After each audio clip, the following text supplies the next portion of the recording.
On a tous gardé au fond de nous un regard d'enfant.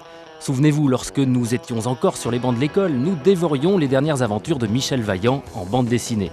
Ce pilote, toujours honnête et valeureux, menait à la victoire les voitures construites par son père, les fameuses Vaillantes. Aujourd'hui, grâce à l'acharnement de 3 passionnés, la Vaillante Grand Défi existe en vrai. Les lignes ultra-agressives de cette auto proviennent de la Vaillante panaméricaine, qui s'est illustrée dans l'album intitulé « La trahison de Steve Warson ». L'arrière, sexy en diable, en met plein la vue et les oreilles, avec ses feux ronds et ses 4 sorties d'échappement. Quant à l'avant, très méchant, il semble vouloir engloutir toute la piste. Car c'est bien d'une voiture sportive dont il s'agit. Toute la panoplie y est. Jantes en alu, bouchons de réservoir typé compète, lanière en cuir et gros logos sont de la partie.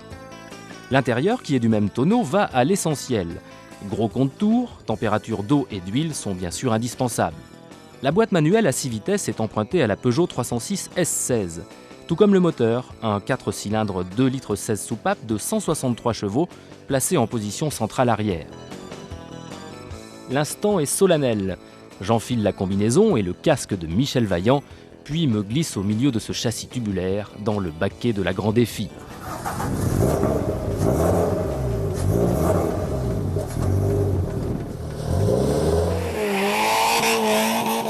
Waouh, c'est que ça pousse derrière.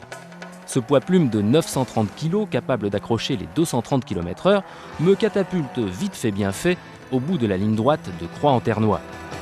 Très direct, cette authentique propulsion, dépourvue de toute assistance, n'est pas à mettre entre toutes les mains, en particulier sur sol humide.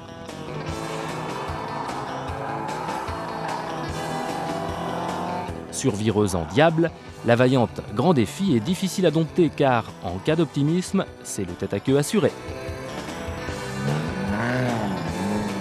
Qu'importe, la voiture de papier est devenue réalité pour que le rêve continue.